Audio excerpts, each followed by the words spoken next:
탄에게 세상의 절반을 선물하겠나이다. 이 한마디는 곧 전설이 될 사내 몽골어로 오를로 다가투르라 불리는 영웅의 맹세였습니다. 그는 32개의 왕국을 멸망시키고 65의 전투에서 단 한 번의 패배를 기록한 인물이죠. 징기스칸의 가장 강력한 오른팔이자 제국을 위해 평생을 바친 불패의 전략가, 전 세계 역사상 최강의 장수라 불리는 그의 이름은 수부타이. 그 이야기 지금 바로 시작합니다. 수부타이는 사실 귀족이 아닌 평범한 대장장이 집안에서 태어났습니다. 당시 몽골 사회에서 대장장이는 기술자로서 존중받았지만 전장을 휩쓰는 건 오직 귀족들의 몫이었죠. 말 한마디조차 제대로 갖지 못했던 평민. 그의 삶은 처음부터 한계가 정해져 있는 듯 보였습니다. 하지만 그는 누구보다 예리한 두 눈을 갖고 있었습니다. 다른 이들이 그저 활을 쏘고 말을 타는 기술을 익힐 때 수부타이는 상황을 읽고 다음을 예측하는 능력을 키웠습니다. 어린 시절부터 그는 전투가 일어나기 전 상대의 움직임을 머릿속에 그려내는 습관을 갖고 있었는데 이 능력은 훗날 몽골 제국의 운명을 바꾸게 되죠. 수부타이의 형 젤메는 일찍이 태무진의 충실한 부하였고 형의 추천으로 태무진을 만난 자리에서 어린 수부타이는 이렇게 맹세했습니다.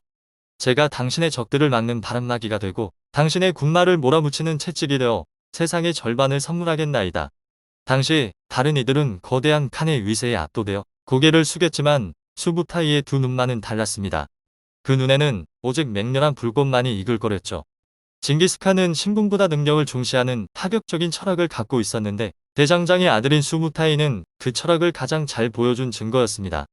수부타이가 처음 맡은 임무는 단순한 정찰과 보급 관리였지만 그는 그 작은 임무마저 남들과는 다른 방식으로 수행했죠. 정찰을 나가면 단순히 적의 위치만 보고 오는 게 아니었습니다.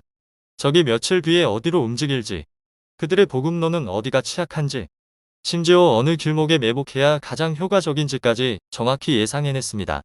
징기즈칸은 곧 그를 단순한 정찰병이 아닌 군사 참모장으로 인정했고 그때부터 수부타이의 전설이 시작된 겁니다.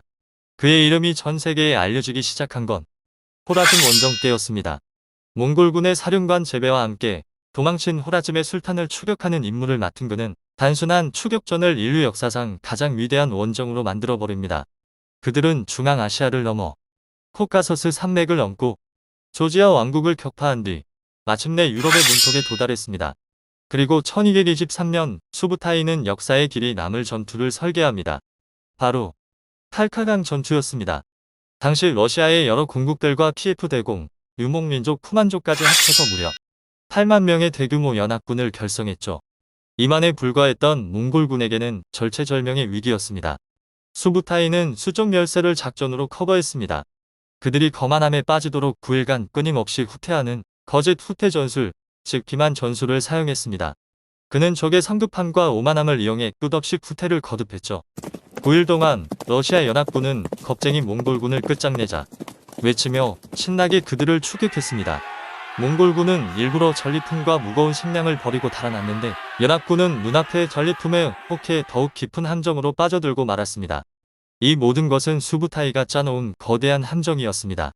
9일간의 거짓 후퇴로 적의 대열은 길게 늘어졌고 병사들은 지쳐갔으며 지휘관들은 방심에 빠졌죠. 마침내 칼카강 유역의 완벽한 매복 지점에 도달하자 수부타이는 후퇴하던 군대를 순식간에 돌려세웁니다. 진격하라. 그 한마디에 지쳐있던 척하며 도망다니던 몽골군들은 강철같은 전사로 돌변해 혼란에 빠진 연합군을 향해 돌격했습니다.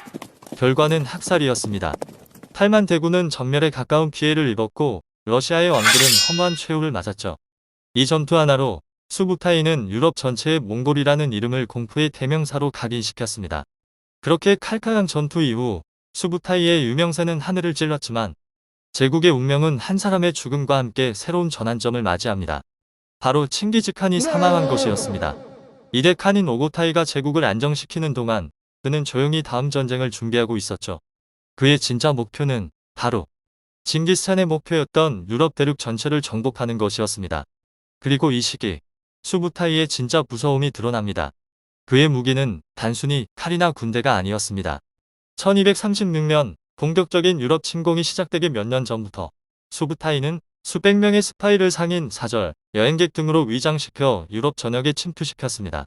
그는 유럽의 왕들이 서로를 견제하는 정치적 갈등, 병사들의 사기, 심지어 강이 얼어붙는 정확한 시기까지 계산해 전쟁을 머릿속으로 시뮬레이션했습니다. 야사에 따르면 수부타이는 자신의 막사 안에 거대한 유럽 지도를 그려넣고 스파이들이 보내온 정보를 바탕으로 매일같이 전쟁 시뮬레이션을 돌렸다고 하죠. 유럽의 왕들이 자신들의 영토 안에서 길을 잃고 헤맬 때 수부타이는 초원에 앉아 유럽의 지형과 상황을 손바닥 보듯 꿰뚫고 있었던 겁니다.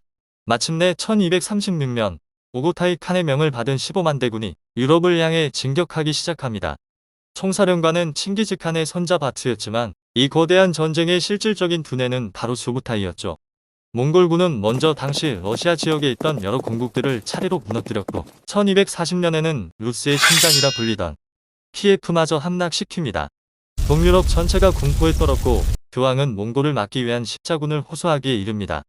1241년 마침내 폴란드와 헝가리를 중심으로 신성 로마 제국과 트튼 기사단까지 가세한 유럽 연합군이 몽골군을 막기 위해 전열을 가다듬었죠. 바로 이때 수부타이의 천재적인 전략이 빛을 발합니다. 그는 몽골군을 여러 부대로 나누어 유럽 연합군을 각계 격파하는 동시 다발 침공 작전을 계획했습니다. 먼저 바이르다르가 이끄는 선봉대가 폴란드로 진격해 트튼 기사단과 폴란드군을 레그 2차 전투에서 전멸시킵니다. 유럽 최강이라 불리던 중장갑 기사단은 몽골군의 기동력과 망구다이 전술 앞에 허무하게 무너졌죠. 유럽 연합군이 폴란드에서의 참패 소식에 충격에 빠져있는 바로 그 순간 바트와 수부타이가 이끄는 몽골군 본대는 남쪽의 헝가리를 급습합니다.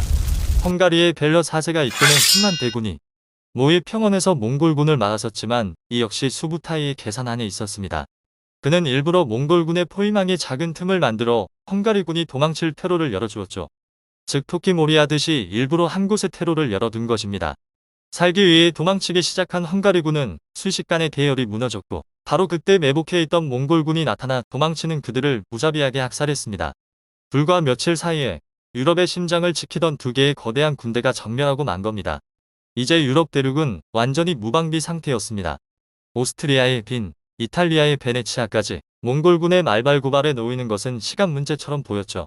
그러나 역사의 흐름을 완전히 바꿔버린 예상치 못한 사건이 발생합니다.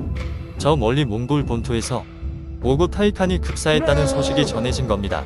후계자를 정하기 위한 쿠릴타이에 참석해야 했던 몽골의 왕자들은 유럽 정벌을 눈앞에 두고 아쉬운 회군을 결정합니다. 수부타이 역시 그 명령을 따를 수밖에 없었죠. 칸에게 세상의 절반을 선물하겠다던 그의 약속은 신의 질투였을까요? 단 한 번의 패배도 없이 유럽 전체를 멸망의 문턱까지 몰아붙였던 그는 그렇게 유럽을 등져야만 했습니다. 몽골로 돌아온 노장 수부타이는 73세의 나이로 조용히 눈을 감았습니다. 귀족도 왕족도 아니었던 대장장이의 아들. 그는 오직 자신의 두뇌와 전략만으로 인류 역사상 가장 넓은 영토를 정복한 명장이었습니다. 65번의 전투와 32개 왕국의 정복. 어쩌면 그가 정말 무서웠던 이유는 유럽의 왕들보다 유럽을 더 잘 알았던 준비성과 전장을 자신의 뜻대로 움직이는 지략 때문만이 아니라 평생을 바쳐 자신의 맹세를 지키려 했던 한 남자의 꺾이지 않는 의지 때문이었을지도 모릅니다. 오늘 우리가 살펴본 수부타이의 이야기는 거대한 운명 앞에서도 자신의 의지로 역사를 바꿔보려 했던 한 남자의 기록입니다. 그리고 그의 이야기는 우리에게 질문을 던집니다. 당신은 지금 어떤 꺾이지 않는 의지를 품고 있나요?